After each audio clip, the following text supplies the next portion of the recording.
Bismillahirrahmanirrahim. Assalamualaikum warahmatullahi wabarakatuh. Video ini saya mau ngebahas tentang jual rugi tetap untung. Nah, pendahuluannya jadi udah banyak banget lah yang bilang soal bahwa jualan online sekarang tuh perang harga, apalagi kalau di marketplace. Di Shopee perang harga, di Lazada perang harga, di Tokopedia perang harga. Itu wajar teman-teman. Itu sudah saya bahas kayaknya 2 video deh saya sudah bikin soal itu, di blog juga sudah saya tulis. Silakan search saja video saya dengan judul Perang Harga. Nah, di sini saya ngasih tahu tipsnya kalau untuk tips lebih detail untuk terjun di perang harga tersebut. Mungkin akan membahas sedikit tentang 2 video sebelumnya itu, tapi ya nggak apa-apa. Ini lebih detail tapi nggak terlalu teknis, jadi mudah-mudahan bisa langsung dipraktekkan. Itulah yang saya harap dari video-video saya ini, dipraktekkan, bukan hanya ngemeng doang, bukan hanya konsep doang, tapi harapannya teman-teman praktekkan. Oke, jual rugi tapi tetap untung. Kuncinya apa? Yang pertama adalah anggap kerugian itu sama dengan marketing. Jadi saya ada produk masker ya, masker dewasa itu harganya Rp100. Jadi teman-teman kalau penasaran, cek aja di toko saya di Baju Yuli di Shopee, itu saya diskon Rp100, Rp100. Jadi kadang didiskon, kadang enggak, tergantung strategi marketingnya. Maskernya harganya Rp100, HPP-nya itu sebenarnya cuma Rp1.500. Itu cuma ongkos jahit. Nah, sebenarnya ada bahannya. Jadi masker itu kan pakai ada bahannya, lalu ada talinya, lalu ada ongkos jahitnya.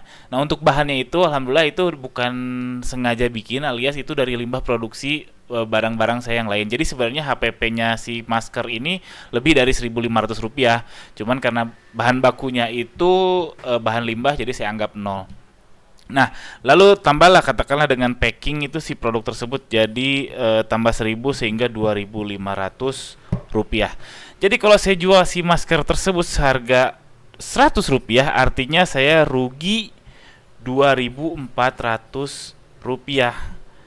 Nah, biaya ini anggaplah sebagai marketing, teman-teman. Anggaplah 2.400 ini marketing. Bandingkan dengan biaya marketing per transaksi Anda. Jadi Anda harus punya ya biaya namanya cost per acquisition atau cost per transaksi. Nah, cost per transaksi saya itu sekitar di 8.000 sampai Rp13.000 per transaksi biaya marketingnya. Gampang kok ngitungnya, tinggal jumlah jumlah biaya marketing yang teman-teman keluarkan, branding, iklan dan lain sebagainya, dibagi jumlah transaksi. Nah, harga yang saya dapat itu ini punya saya sangat mungkin berbeda dengan teman-teman, yaitu sekitar Rp8.000 per transaksi. Dan kalau si masker Rp100 ini saya jual rugi, saya cuma rugi 2.400. Dan kalau ada yang beli satu transaksi itu masih lebih murah daripada biaya marketing saya di iklan dan lain sebagainya. Oke, apakah itu untung? Belum tentu. Makanya lanjut ke poin nomor 2. Mudah-mudahan ngerti ya, karena cukup panjang materinya. Yang kedua, si masker tadi atau produk teman-teman yang jual rugi itu jangan diiklanin. Ini jangan, sekali lagi jangan, karena percuma jadinya. Karena udah pasti itu udah nggak ada untungnya. Terus kalau ngiklan kan udah jelas jadi boncos ya, karena memang nggak ada untungnya. Jadi fokus ke organik.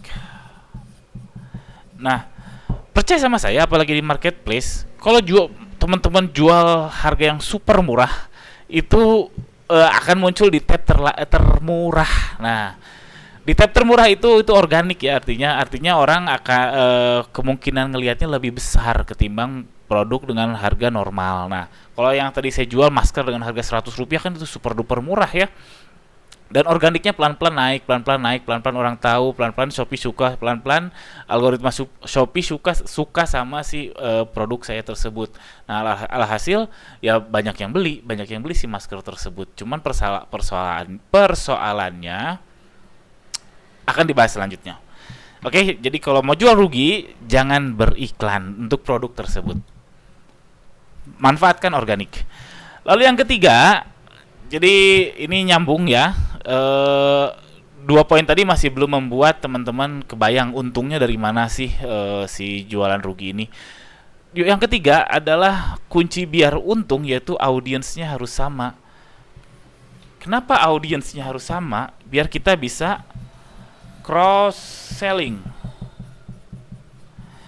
Apa itu cross selling?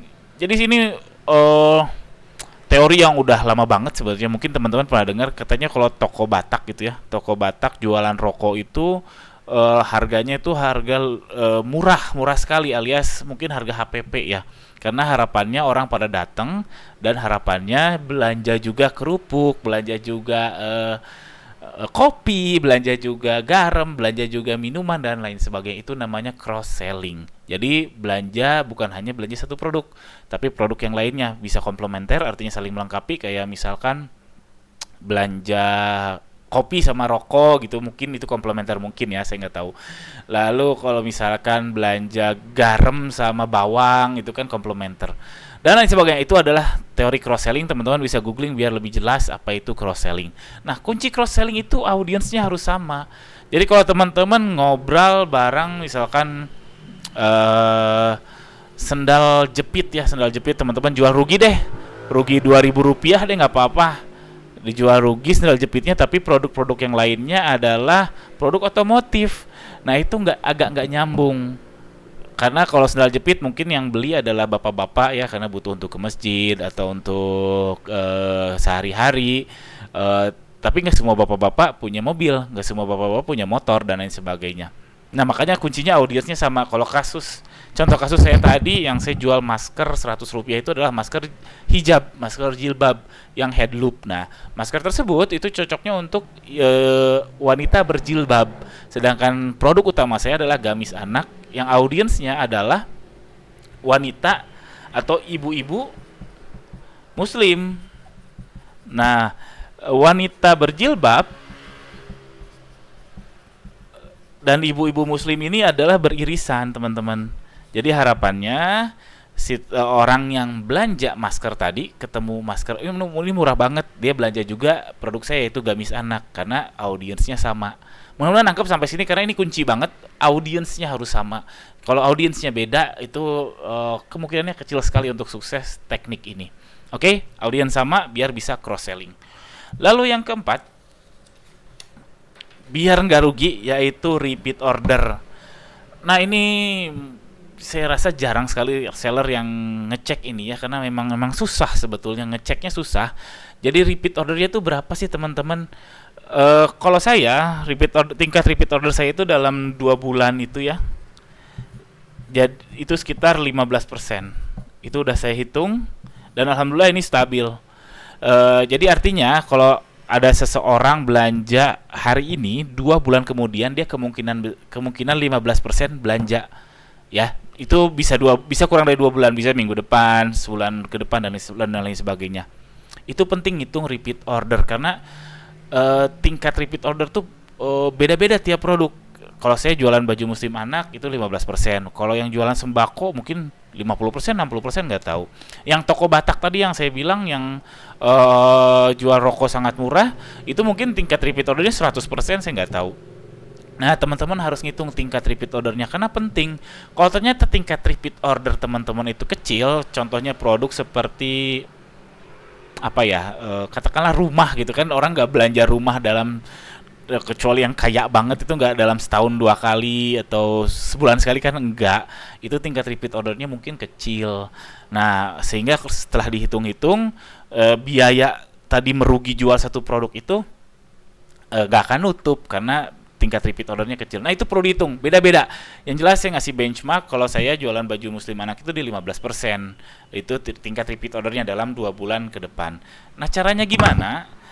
Ini saya kasih clue aja, saya nggak akan detail karena memang ini agak ngejelimet. Anda harus jago Excel lah. Jadi kalau saya digabungkan semua data dari marketplace, data penjualan ya, data penjualan digabungkan dari semua marketplace, itu pembukuan harian seperti itu, lalu nomor HP-nya dijadikan seperti akun. Nah, kendalanya si nomor HP ini beda-beda teman-teman. Tokopedia formatnya beda, Shopee formatnya beda, yang order via WhatsApp formatnya beda, Lazada juga beda. Belum lagi kalau ada spasi, ada plus 62, ada nggak pakai plus, ada 0 dan lain sebagainya, itu macam-macam, itu harus di standardize atau distandarkan nomor HP-nya sehingga nanti ketemu satu nomor HP itu udah order berapa kali sih. Jadi nomor HP A misalkan udah 1 kali, nomor HP B itu udah 2 kali order dan seterusnya. Nah, si 2 kali ke atas ini adalah tingkat repeat ordernya teman-teman.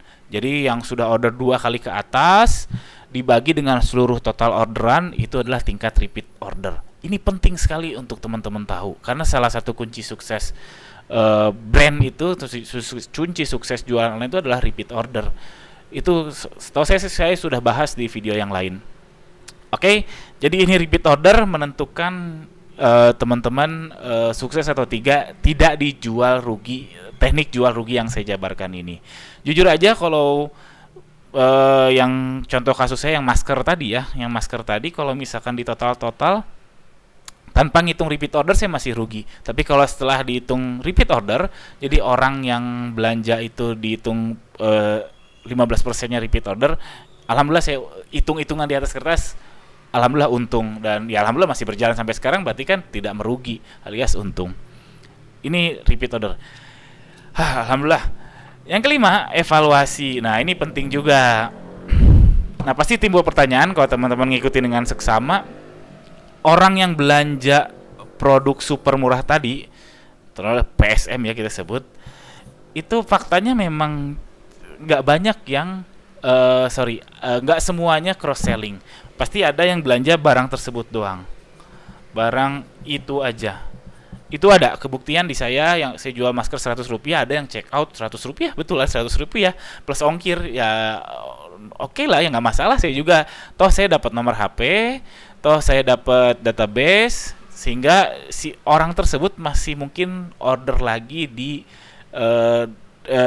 dalam kemungkinan 15% karena repeat order rate saya 15% meskipun dia check outnya masker. Ingat, intinya adalah audiensnya sama. Kalau audiensnya beda, itu tingkat repeat ordernya bisa ngaco. Oke, jadi kalau produk super murah teman-teman itu yang dijualnya seberapa banyak orang yang cross selling. Jadi yang cross selling itu adalah yang check out lebih dari satu barang ya. Nah, ini harus dicek teman-teman, dievaluasi si cross sellingnya teman-teman. Berapa banyak sih yang check out bersama produk yang lain. Nah, memang ada lagi kebingungan, dia lihat produk si super murah ini duluan atau lihat produk reguler duluan. Nah, ini juga sebenarnya pertanyaan buat saya belum menemukan caranya gimana.